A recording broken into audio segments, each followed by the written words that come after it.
You're listening to episode 43 of A Whole New You podcast. On today's show, Lori interviews Amy Wilson as part of our series on exercise. They discuss Amy's passion for running marathons. Amy talks about the mental and physical training process, as well as how she runs in support of St. Jude's Hospital. Amy is an absolute delight, and her charity work is both admirable and heartwarming. We know you'll be inspired and enjoy this episode. Welcome to A Whole New You podcast. I'm your co-host, Kim Maravich. I'm a registered nurse and author of the book 360 Health. I'm joined by my dear friend, Lori Biddle, a health and wellness coach certified through the Institute for Integrative Nutrition. Our show exists to inspire and empower women to take charge of their health, with weekly tips and conversation about self-care, mindset, nutrition, fitness, and clean living. Please keep in mind that the material provided in this podcast is intended as general information only and should not be used as a substitute for professional medical advice, diagnosis, or treatment. We're thrilled to have you here. Let's get to the show. Welcome to another episode of A Whole New You. Today is part of our new exercise series, and some of you know that Kim, has mentioned in another podcast that she's a runner or had been a runner in the past, but neither of us have any experience with running marathons, and we really couldn't have an exercise series without touching on that. It's a very popular form of exercise right now, and has been for a long time, but neither of us could speak to it. And I have someone here with me today who has been running for many, many years. She's actually a very good friend of mine and has been trying to get me to do marathons with her for a long time. And even when we were prepping for this podcast, I have to say I got a little inspired. So if you guys ever hear me talking about running a marathon, it's because of her. And I'm not sure that'll ever happen, but if it does, I'm going to give her all that credit. I have watched her persevere and, just be so inspiring all these years with this running, such dedication. And it's just really, really impressive. And we're lucky to have her here with us today.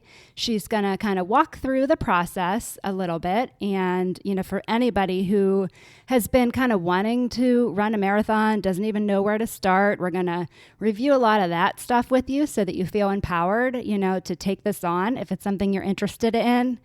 But also, she's got some interesting facts for us, and she has been able to turn this love for running that she's had all these years, into a really great fundraising opportunity for a really great cause. So she's going to talk a little bit about that with us today as well.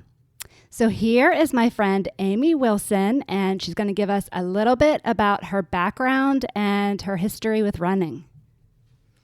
Well, thanks for having me, Lori. It's really good to be here today. And I really appreciate you inviting me to talk about something I really love and a cause that's near and dear to my heart. I guess I would say that I did not choose running.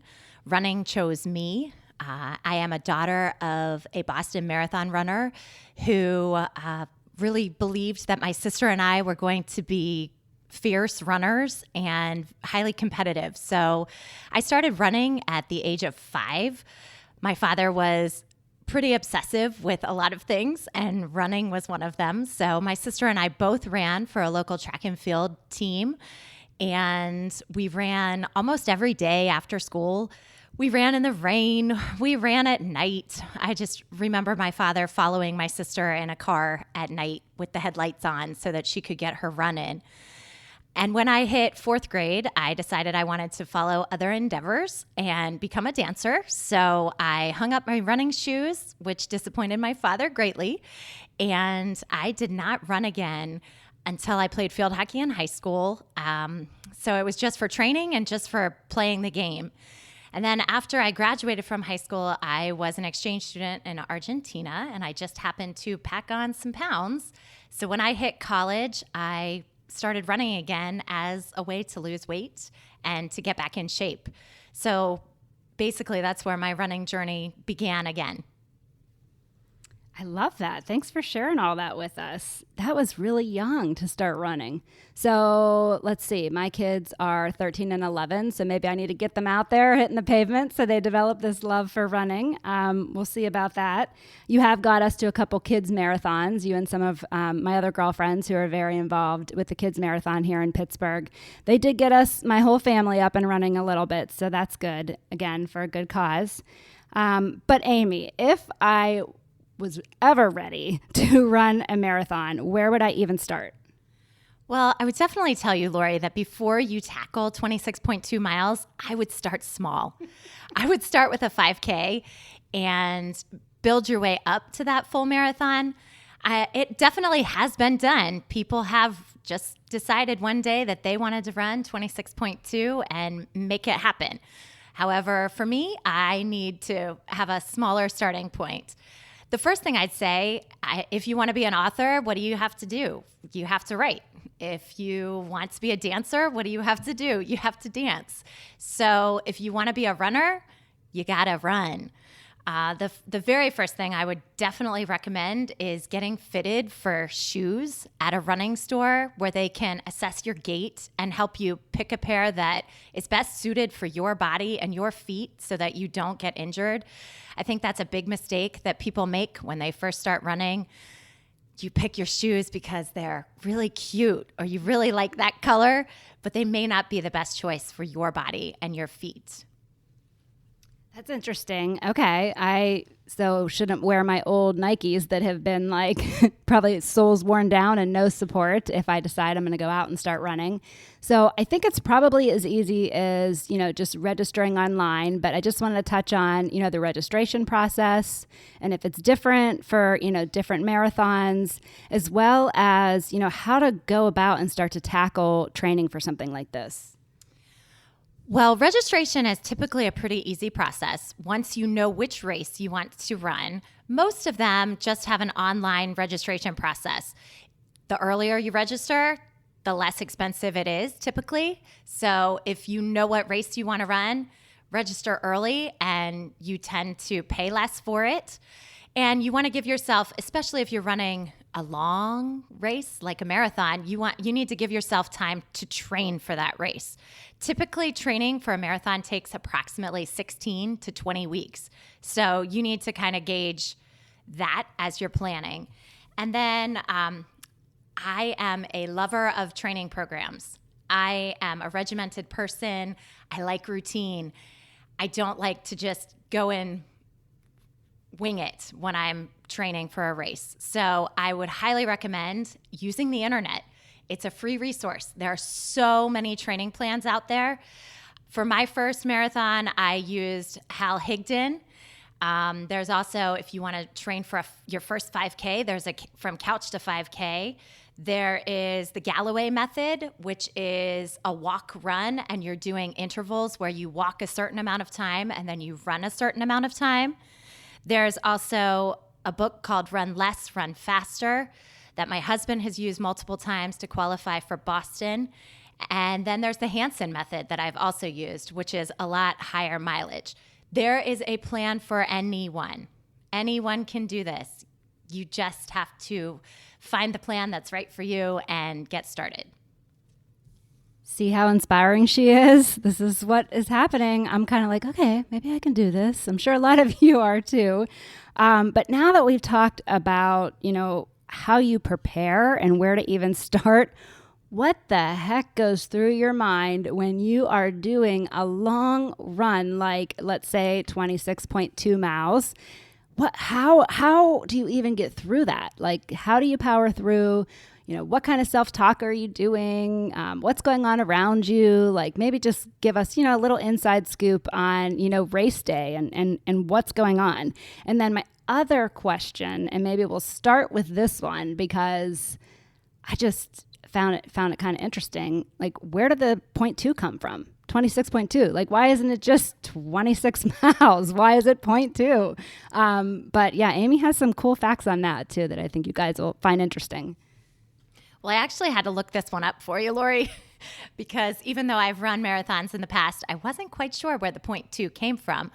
And the distance of the marathon actually came from the story of an ancient Greek messenger who ran from Marathon to Athens, which was 40 kilometers, or about 25 miles, with the news of a victory over an army of Persians in 490 BC.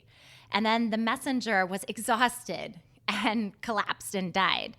So to commemorate his run in the 1896 Olympic marathon was set at 40 kilometers. And then the story is told that in 1908, the Olympic Games were in London, and the course was extended to accommodate the royal family, that the Queen at the time requested that the marathon start to be right in front of Windsor Castle so that the smallest royals could watch the race start from the windows. So it became 26.2 miles, and then in 1921, that distance was actually standardized, so the marathon became 26.2. And then as far as race day is concerned, I would say race day is your victory lap. You have put in the time, you've put in the training, so enjoy it. For your first race, though, I would say go in without any expectations of a time goal. Just finish the race. That you got to the starting line is a huge, huge deal. So the only thing that matters on your first race day is that you cross the starting line and that you cross the finish line. What happens in between doesn't matter, because whether your time is 6 hours or 4 hours or a Boston qualifying time, you are still a marathon finisher. You still finish the race. So it's something to be proud of, and it's an accomplishment that no one can ever take away from you. In terms of what you think, oh yeah, you definitely have moments of, oh, do I really, really want to do this? I paid money to do this. What was I thinking? I've seen memes on Facebook all about it, like the beginning of your marathon, your mental state, the middle of your marathon, and at the end, it always says, when can I sign up again? Yeah. I'm sure. I mean, it's such an accomplishment. It really is. And like I was saying earlier, you know, a lesson in perseverance. Like just making it through the training is a big deal. Making it to the marathon, another big deal. Making it to the finish line, another big deal. It's like all these victories. And I love that you put it that way, Amy. That makes it seem more approachable, more doable. And I love that. I really just love that so much. And now that we've kind of gone through the mindset, which is a huge part of it, I think you told me in our prep work for this that, and correct me if I mess this up, that, you know, because so much of it is mindset, only like 20% is physical, and the other 80% is probably mind. You know, you just got to have your head on straight for this, and that'll get you through, and your body will follow suit. So, you know, as far as fueling your body with food and, you know, recovering from these long runs, you know, how do you go about that? Well, I have to say that when I'm training for a race, it is not an ideal time to try to diet or restrict calorie intake or even to try and lose weight.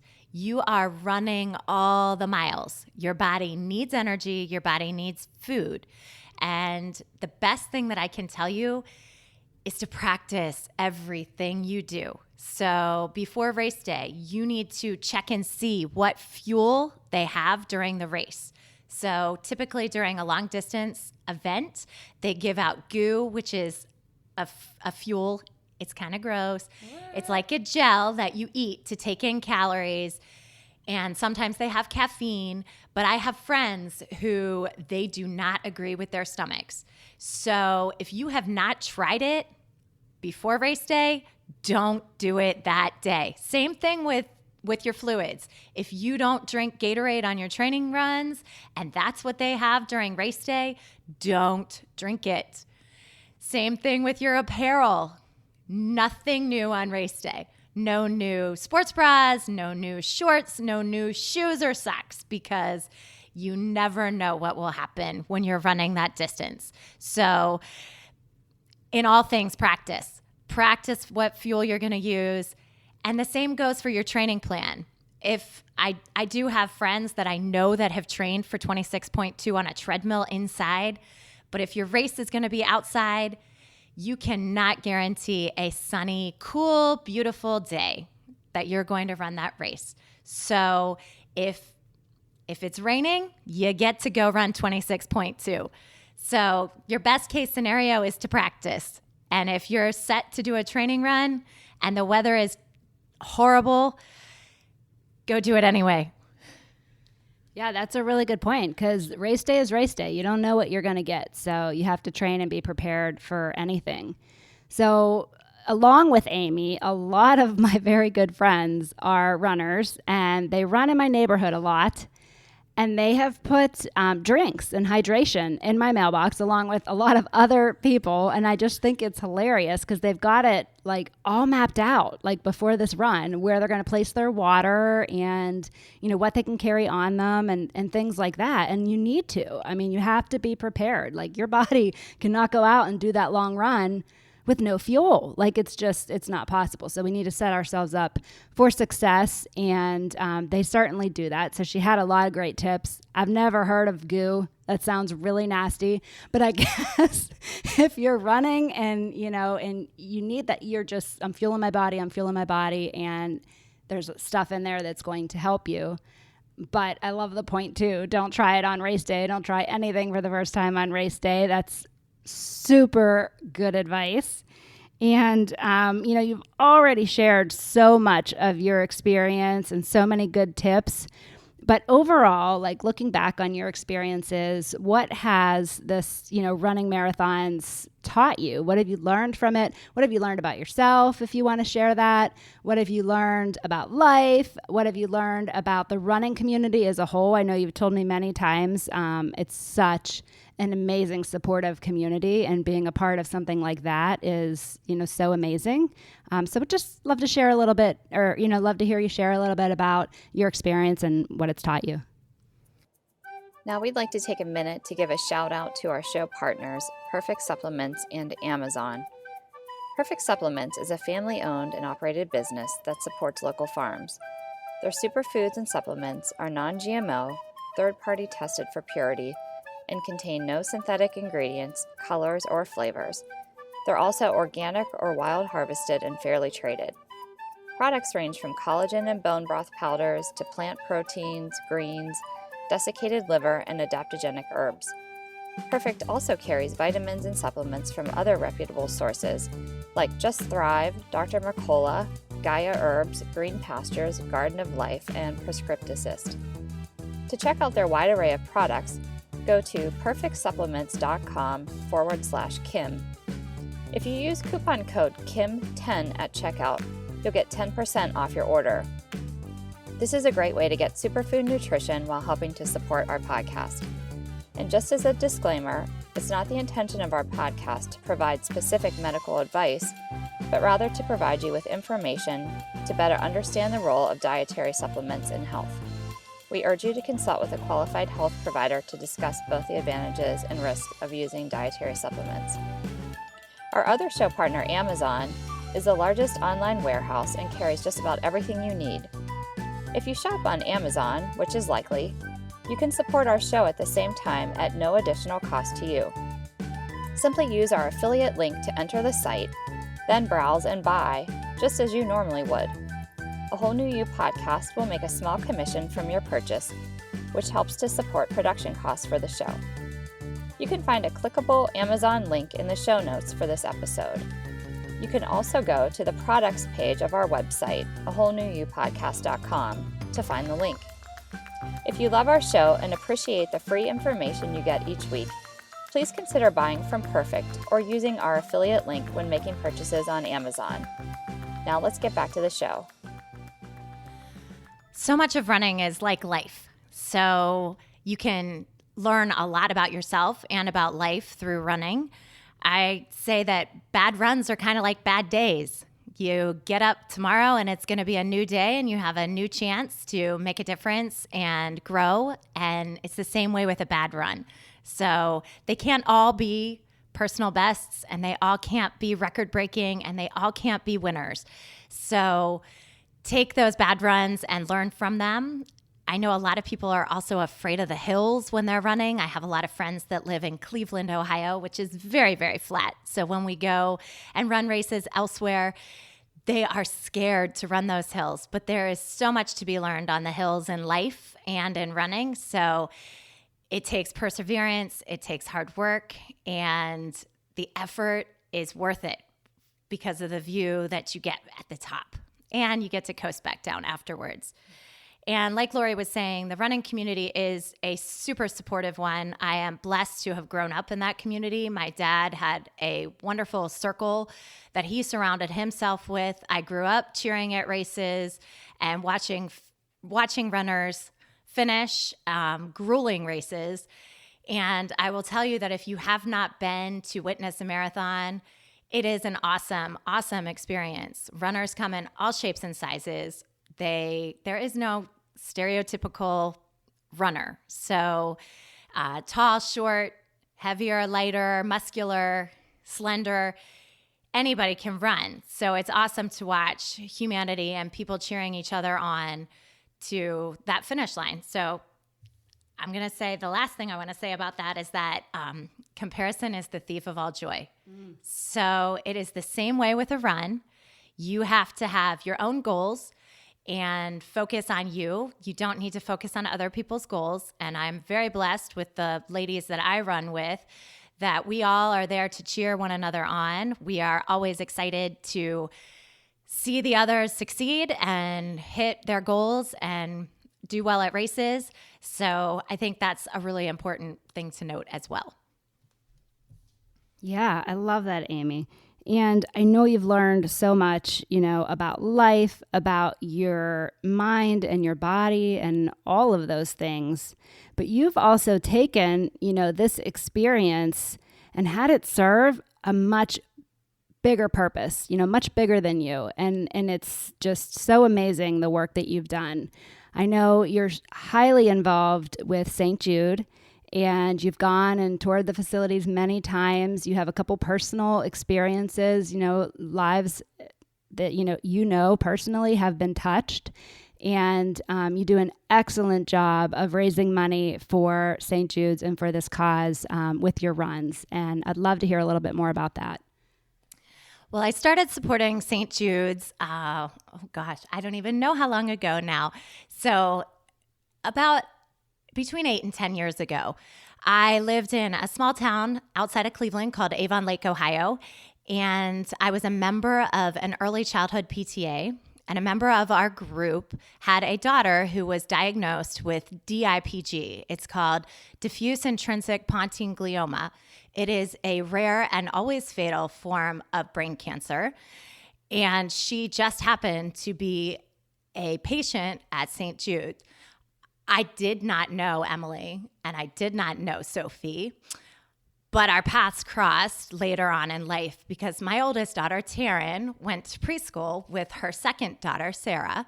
And so Sarah and Taryn became fast friends. So Emily and I also became friends. And in doing that, I learned a lot about pediatric brain cancer and also about St. Jude's. So Emily always was always trying to get me to go to Memphis to run. I can relate to that. And Emily is very convincing. So if anyone knows Emily Quayle, you know that she is going to ask you to run a marathon. I promise you. It will be worth it. So she kept telling me that if you run one race, Amy, this is the one. And if you're ever going to run 26.2 miles, you need to do it in Memphis for St. Jude.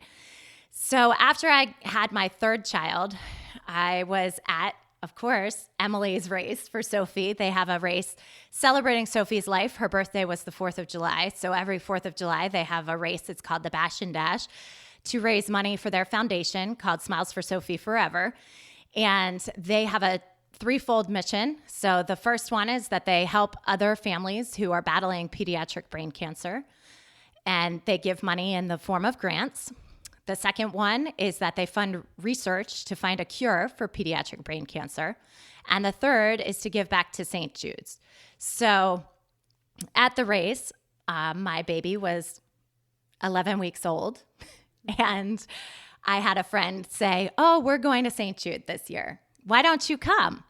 So when I was postpartum running my first race, I signed up to run 26.2 miles in Memphis for St. Jude's. And I can just say that that was a life-changing experience for me.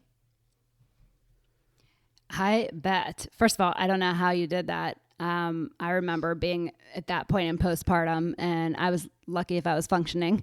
So again, you're just a very impressive person, and it was for such a good cause. Definitely a good cause.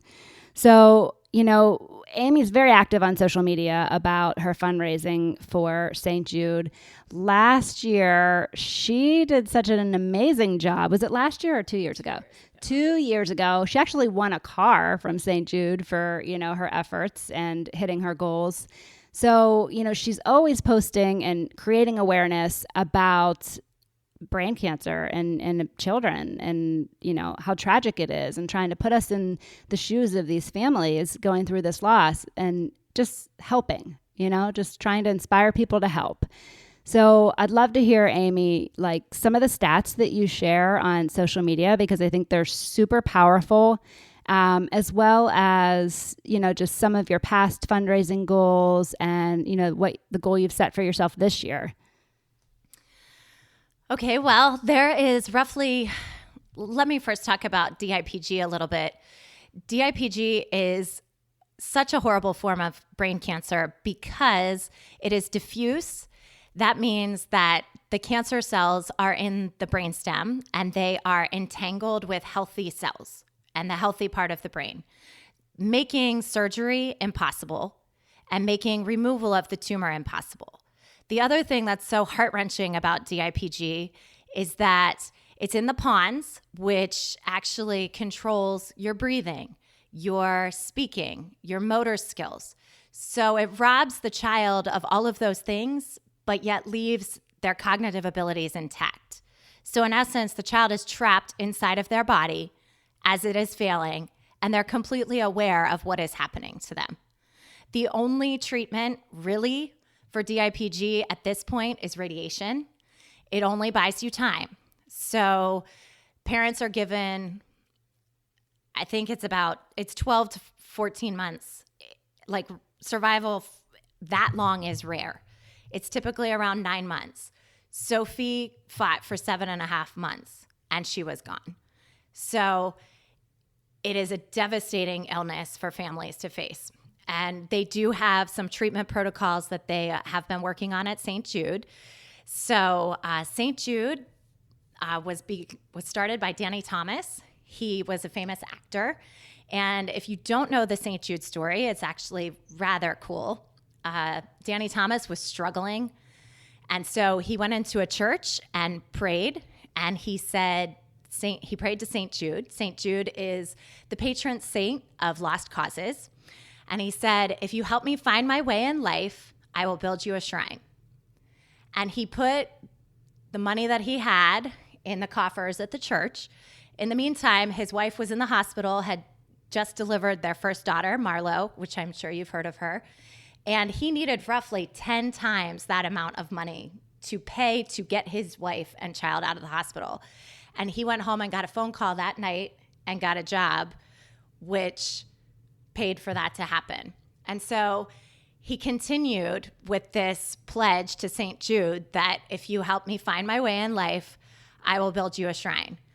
So that's the basis of where St. Jude began. Danny Thomas was also so moved by a story of a little boy who had been hit by a car in Mississippi. And the little boy died because the hospital refused him treatment. So Danny Thomas decided that his hospital would not refuse treatment for anyone, regardless of race, religion, or any reason, or inability to pay. So there's the basis for St. Jude's. And in fact, when Danny Thomas opened the hospital, there is a statue of St. Jude right in front of the hospital. And when he was in Peoria, Illinois, giving a speech for fundraising, there was a little boy who was almost deaf and blind who kept shouting out, "I want to help the sick kids. I want to help the sick kids." And he gave him 75 cents.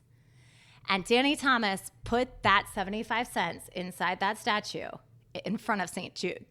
So he wanted people to know that anyone can help. It doesn't matter how much your donation is. Wow, we're getting a little emotional over here. This is really powerful stuff, really powerful stuff. And I have so much respect for you, Amy, and all the work that you've done. And so many children have been helped at St. Jude. And it's just so amazing. It's so amazing. I've learned a lot in our conversation here. I hope that everyone else has learned so much too. And I don't know if you want to talk about your personal goals a little bit, because I'm going to be attaching a link to Amy's fundraising. But I also feel like if you've heard this and you're moved to try a marathon, it sounds like St. Jude's the one. If you have the means, to get to Memphis, I really think it's something to try. Well, this year is kind of special because my oldest daughter, Taryn, has been begging me to go to St. Jude since the very first time that I went in 2011 when she was 5 years old.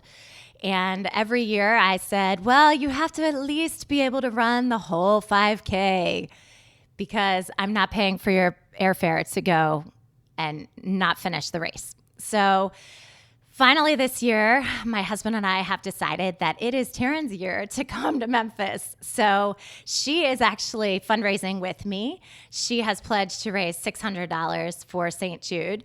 And we are signed up to run the 10K this year, which is the furthest distance that she will have ever run, which is super exciting for me. And I have signed up to commit to the highest fundraising level this year for the first time ever. It was actually just started last year, and one of our team members on Team Smiles for Sophie Forever did it last year and totally blew it out of the water. So this year I pledged to raise $5,000. That is so awesome. I love it. That's really good stuff. And I know you'll get there because she perseveres all the time with everything in life, and I'm sure this will just be another example of that. Well, I loved having you here. Do you have anything else you'd like to say in closing? The journey of 1,000,000 miles begins with one step, so go for it. You can do it. Believe in yourself. Yay. Thanks, Amy. That's it for today. For more from Kim, you can go to kimmaravich.com. For more from Lori, go to simplyempoweredllc.com. We're always open to listener questions or suggestions for the show. You can email those to contact@awholenewyou.podcast.com. We'd also love it if you joined our Facebook community and followed us on Instagram. Just search for A Whole New You Podcast. And lastly, if you'd be so kind as to leave us a rating and review in iTunes, we would really appreciate that so more people can find our show and join our community. We'll see you next week.